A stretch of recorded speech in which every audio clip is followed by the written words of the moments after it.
आप सभी को जय श्री राधे, जय श्री कृष्णा।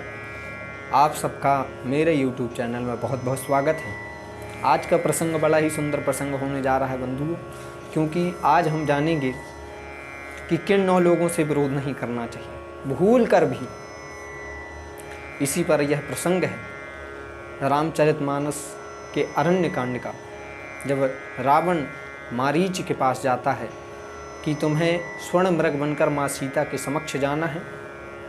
जब राम तुम्हारा पीछा करेंगे तब पीछे से मैं सीता का हरण कर लूँगा। तब मारीच ने रावण को समझाया कि मैं नहीं जाऊँगा, क्योंकि प्रभु श्री राम स्वयं भगवान हैं, सर्वशक्तिमान हैं और इस धराधाम पर अवतरित हुए हैं दुष्टों का नाश करने के लिए। लेकिन रावण नहीं माना। उसने मारीच को मारने की धमकी दी कि यदि तुम मेरा यह काम नहीं करते तो मैं तुम्हारे प्राण ले लूँगा, तुम्हें जिंदा नहीं छोड़ूंगा। तब मारीच हृदय में यह अनुमान लगाते हैं। कौन सा? तब मारीच हृदय अनुमान, न वहीं विरोधे नहीं कल्याण। नव लोग गौर से सुनिए।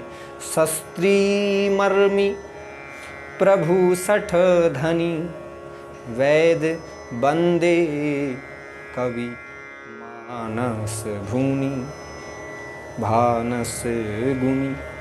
शस्त्री अर्थात जिसके पास शस्त्र हो।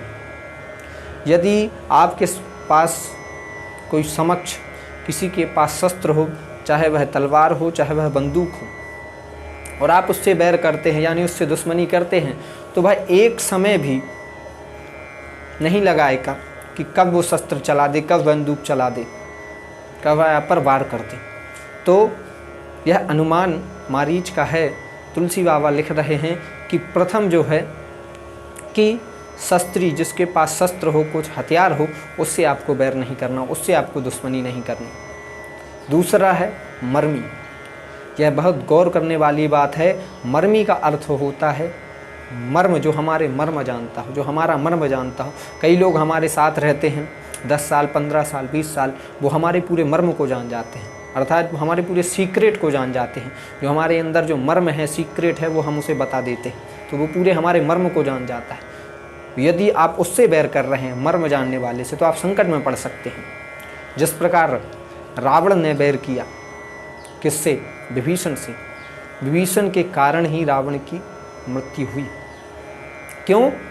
क्योंकि जब तक विभीषण भगवान श्री राम से नहीं बताता कि प्रभु रावण के नाभि में अमृत कलश, जब तक आप उसे सुखा नहीं देंगे तब तक वह मरने वाला नहीं है।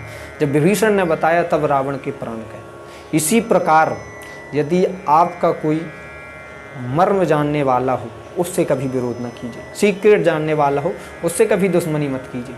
तीसरा है प्रभु। प्रभु अर्थात होता है स्वामी। स्वामी अर्थात राजा, जो सामर्थ्य है, जो आपके ऊपर शासन कर रहा हो, राजा है, उससे कभी दुश्मनी ना करें। कई लोग होते हैं, सुखी तो होते हैं, घर परिवार से अच्छा होता है, लेकिन राजा से उनका विरोध बैर होता है तो वह सुखी नहीं होते, जीवन में दुख ही दुख होता है। क्यों? राजा से बैर इसी लिए नहीं करना चाहिए क्योंकि वह किसी भी समय कुछ भी आदेश दे सकता है, तुम्हें मारने के लिए, तुम्हारे प्राण लेने के लिए, तुम्हें सजा देने के लिए, तो आप उससे भी संकट में पड़ सकते हैं। चौथा है सठ। सठ यानी होता है मूर्ख। मूर्ख का अर्थ केवल इतना है कि मूर्ख को इसीलिए उससे दुश्मनी नहीं करना चाहिए क्योंकि मूर्ख को खुद का पता नहीं रहता कि वह उसके लिए क्या अच्छा है और क्या बुरा है, क्या कार्य करने से उसके लिए हानि है या क्या लाभ है। तो यहाँ बताया गया है चौथी चीज़ की सठ यानी मूर्ख से कभी दुश्मनी न करें। संत लोग तो कहते हैं कि मूर्ख से ना तो दोस्ती करो ना तो दुश्मनी। यदि कहते हैं कि आप उससे दोस्ती कर रहे हैं तो उससे अच्छा है कि आप बुद्धिमान से दुश्मनी कर लो। क्यों? उसे पता ही नहीं कि मैं क्या अच्छा कर रहा हूँ, क्या बुरा कर रहा हूँ, क्या मेरे लिए क्या कार्य करने के लिए मुझे हानि है या क्या लाभ है। तो जो चौथा शब्द है सठ, मूर्ख, यानी मूर्ख से आपको दुश्मनी नहीं करनी है। 5वां शब्द है धनी। धनी का अर्थ होता है, आप सब लोग जानते हैं, जो धनवान है, जिसके पास धन है, उससे आप कभी बैर मत कीजिए। क्यों? यदि आप धनवान से बैर करते हैं, समाज में भी आप देखते होंगे कि जब किसी का झगड़ा होता है तो लोग उसी का पक्ष लेते हैं जिसके पास धन हो। जिसके पास धन हो, धन है, वह उसी धन से गवाह भी खरीद सकता है, कानून को भी खरीद सकता है, वकील को भी खरीद सकता है। तो धनी आदमी से आपको विरोध नहीं करना, नहीं उससे दुश्मनी नहीं करना, उससे भी आप संकट में पड़ सकते हैं। 6वां शब्द है जो, वह शब्द है वैद। वैद अर्थात होता है डॉक्टर। कई लोग जाते हैं दवा करवाने के लिए, दवा जब हो जाएगी तो पैसे देने के लिए, कुछ कम करवाने के लिए थोड़ी मोड़ी यहाँ वहाँ बात करते हैं, कुछ ऐसे शब्द डॉक्टर को बोल देते हैं। वह भी कहता है बेटा ठीक है, लेकिन जब अगली बार तू आएगा तब मैं तुझे बताऊंगा। तो डॉक्टर से आपको दुश्मनी नहीं करनी। कहते हैं जब भगवान रूठ जाते हैं तो डॉक्टर के पास भेज देते हैं, और जब डॉक्टर रूठ जाता है तो भगवान के पास भेज देते हैं। अर्थात जब भगवान गुस्सा हो तो डॉक्टर के पास भेज देते हैं, और जब डॉक्टर गुस्सा हो तो भगवान के पास भेज देता है। तो यदि डॉक्टर ने एक भी कुछ ऐसी दवा आपको दे दी, उससे भी आप संकट में पड़ सकते हैं। अब बंदी, 7वीं चीज़ है जो बंदी। बंदी अर्थात होता है सूत। सूत जो यहाँ की बातें वहाँ करते हैं, जिसे कहते हैं हम लोग चुगलखोर, चुगली करने वाला, उससे आपको बच के रहना है। क्यों? क्योंकि वो यहाँ की बातें वहाँ कर रहा, ना जाने किससे जाके 2 बातों की और 4 बातें लगाकर, अच्छी मसाला लगाकर बता रहा है, आपका और उसका विरोध करवा रहा है। तो जो यह बंदी है अर्थात जो चुगलखोर है, उससे आपको बच के रहना है। 7वां शब्द था बंदी। 8वां शब्द है कवि। कवि से क्यों विरोध नहीं करना चाहिए? क्यों? क्योंकि कवि जहाँ भी जाता है, कविताएं या कुछ भी कहे, उसे बोलने का अवसर अवश्य मिलता है।